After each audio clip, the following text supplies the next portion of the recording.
Hey guys, so we do have some high-end phones on the table, and I just want to do a quick little speed test comparison here between the new LG G5, the Galaxy S7, the Xiaomi Mi5, the iPhone 6s Plus, and finally the Mate 8 on the right, the big beast. So we can have a look, see how the latest processors compare. We do have the Snapdragon 820 in the G5 and the Mi5, Exynos 8890, Apple A9, and the Kirin 950, as I like to call it. So let's see how they compare. Just going to boot them all up at the same time here, if it's possible. Let's see.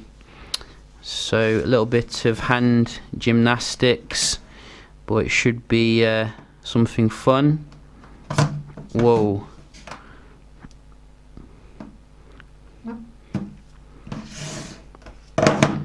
So did we get them all? I think we did, but the order's gone a bit messed up. So we do have the A9 out in front, S7 second, Mate 8, I saw the Mate 8 then the G5 coming fourth, limping behind, and the slow boy, the Mi5, which is very slow boot up if you ask me. But nevertheless, you know, very nice here for the iPhone. It is getting quite old now and still boots up faster than, you know, the newest devices on the block, which is very interesting.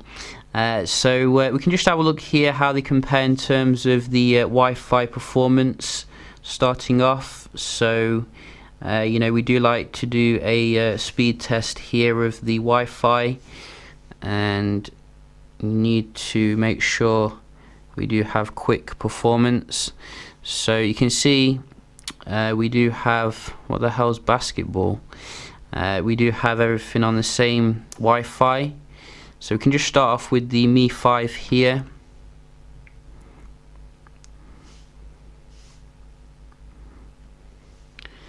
And the Mi5 is coming with the Snapdragon 820. Obviously, this is the 2.2 gigahertz version. You can get the 1.8 gigahertz, but it's not of my interest. There's also a highest capacity model with 4 gigs of RAM, but it wasn't available when I, you know, was buying it. So it gets a very respectable score here. Download and upload. So look at the G5. What can it give us? It's coming with exactly the same processor, and it can't match the Mi5, unfortunately. So I have tested the G5 twice on the Wi-Fi, and so far it's fallen behind a little bit, if I'm to be honest. So S7 always gives good performance every time I've tested it. Look at that, you know, speaks for itself. And this is obviously the Exynos model, so maybe the Snapdragon model might not be that good, but yeah, I'm feeling blessed that we do have. Wow, look at that. So let's have a look at the iPhone. And the iPhone never disappoints. Wow. So it's doing some so a bit modest tonight. You know, usually it can keep up with the Samsung devices. So maybe, you know, it's just having a sleepy day or something.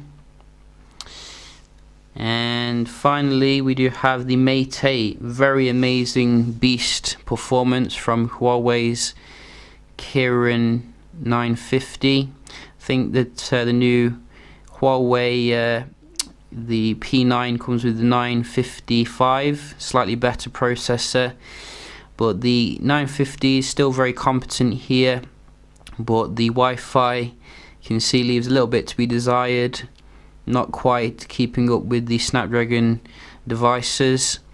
So I think for the upload, the G5 seems to be amazing, to be honest, but the Samsung does kill it when it comes to the download. So let's have a look here at the Antutu benchmarks on these lot as well. I will speed through this a little bit so you know it doesn't go on for too long. And Antutu's quite a nice benchmark here.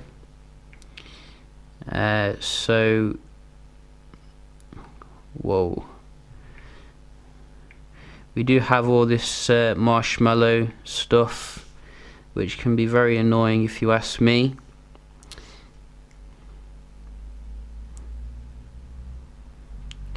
So let's set them going here.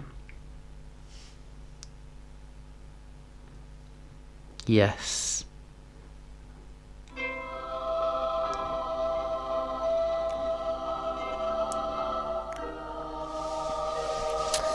Oh, I do like this music, it puts me to sleep. So you can see the G5 to me looks very nice when it comes to the graphics here, probably even the smoothest. Look at that, that is fast frame rate. The Kirin is really struggling on the graphics here. Apple's phone's very nice and smooth. But you can definitely see the G5 seems to have some really nice optimization using the is it the Vulkan technology?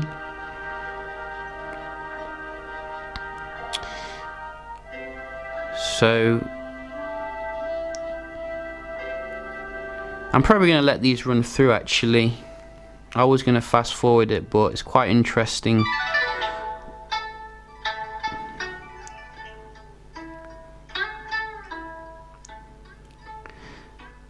You can see a massive graphical difference between the Mate 8 and the others here.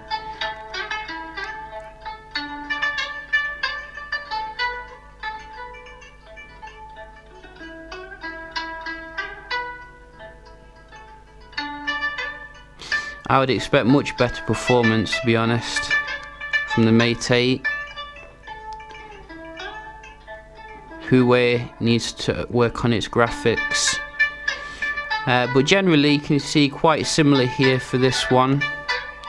But I still think the G5 is ahead of the S7 when it comes to smoothness, to me anyway. Which is strange because it obviously has the Mali GPU. So what does it do now? Is it boring? I might speed this up.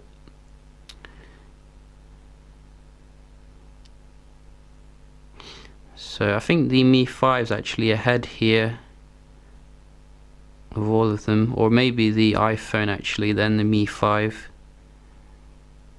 Yeah, the iPhone's well ahead. So I'm probably going to speed this particular part up because nothing much is happening and we can get to the end of the test. So we're coming to the end of the test now, and as you can see the iPhone has actually finished already. By the way, all the devices are running the latest Android software, as well as the latest iOS software as well. So you know, very interesting here how the two Snapdragon devices seem to be ahead when it comes to the raw number crunching. But I think the Mi5 is going to just pip the G5.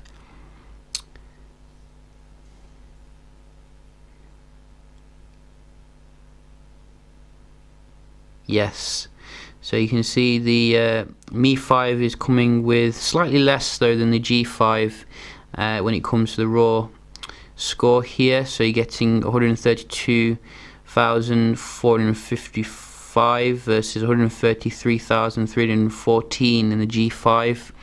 The Exynos Galaxy S7 actually gets less than the G5, which is very interesting. and also we do have the Mate 8, obviously a little bit lower there, but maybe the Huawei P9 will, you know, address the balance with the graphics, etc., which are a little bit behind, I think. But nevertheless, very interesting scores here. You can see the Snapdragon devices definitely have some like meat to them. Obviously I will be doing some one-on-one kind of comparison, seeing how the performance is, because that is what really matters at the end of the day. So yeah, just a quick little comparison here. Hope you found it helpful and enjoyable, and if you did, don't forget to leave a like, and I'll see you in the next one. Cheers.